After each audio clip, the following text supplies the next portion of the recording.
People of God, we are Igbo people, and we are children of God, and we are here to represent Igbo culture, Igbo tribe. Our brother has said it all, but I'm here to present kola nuts to you all. Always Yokunojana has Supeke.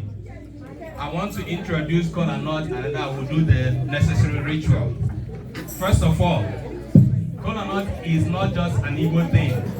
It's a Nigerian thing. Nigerians, true or false? Kola nut is planted in the west, eaten very well in the north, reverenced in the east. The Yorubas, our Yoruba brothers and sisters, they plant the greatest amount of kola nuts. Our Hausa brothers and sisters, they eat the greatest amount of kola nuts. But in Igbo land, what do? We use kola nuts to receive friends, to thank God, to worship God. And that is what I've come here to do today.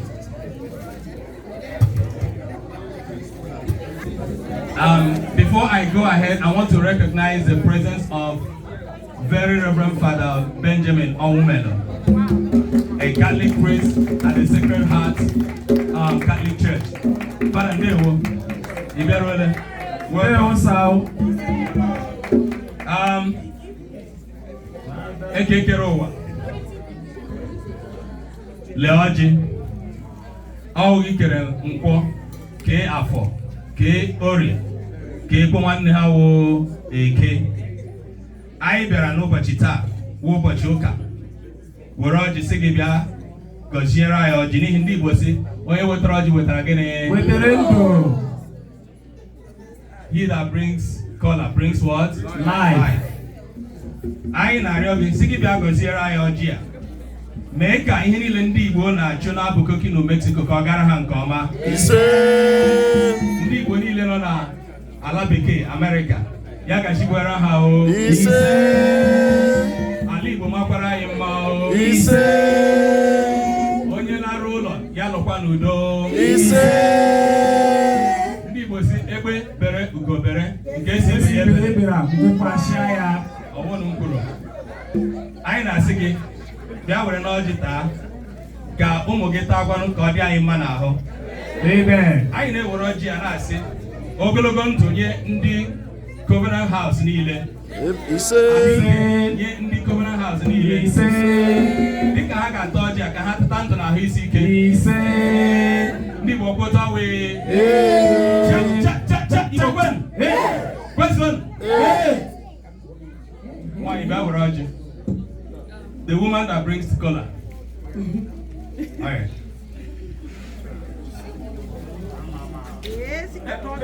Break this color and let it serve everyone, and make sure that pastor gets one full color, father gets one full color, and the rest.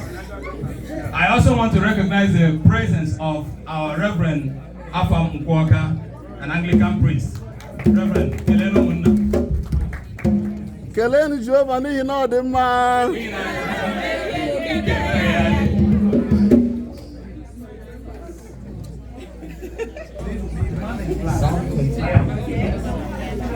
Jehovah bụ onye na-asị dịka ọ dị ime ka na-ebipụta nke ahịa nke ọ na-eme ka mmadụ n'akụkụ nke izu ihe ọ na-edu nwanyị ọ na-enwechi obi ọ na-edu n'ụzọ niile nke ezi omume n'ihe aha ya. Ọzọ asị na-ejem ije na ndagwurugwu ọnyịnya gaghị atụrụ ihe ọjọọ gị onwe gị nyere ndị gị na-akpa n'aka gị ha nwere na-akasị obi ị na-ete ote usoro n'ihu na gị na-agbanwe itewe isi mmanụ iko mgbe oke naanị dị mma n'ebere ga-agbaso ụbọchị nke ndụ nke ebikwa n'ụbọchị ụbọchị niile. Amen. Igbo kwenu. Kwenu. Kwezwenu. Onye ndị mozi na mmadụ na-ekele. Onye ndị mozi na mmadụ na-ekele. Onye ndị mozi na mmadụ na-akpụ isi ala mozi na mmadụ na-ekele. Onye ndị mozi na mmadụ na-ekele. Onye ndị mozi na mmadụ na-akpụ isi ala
Chineke na-eto ya mgbe niile. Chineke na-eto ya mgbe niile.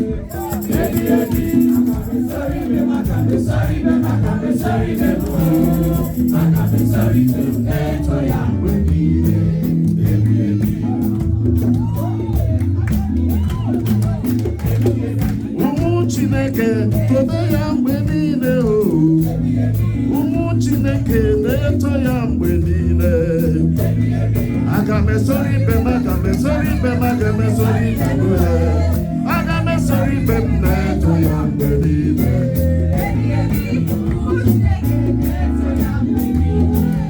ebi ebi na-eto ya mgbe niile ebi ebi aga m esoro ibe m aga m esoro ibe m aga m esoro ibe m na-eto ya mgbe niile ebi ebi ebi ebi ụmụ Chineke na-eto ya mgbe niile aga m esoro ibe m aga m esoro ibe m aga m esoro ibe m na-eto ya mgbe niile ebi ebi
Chukwama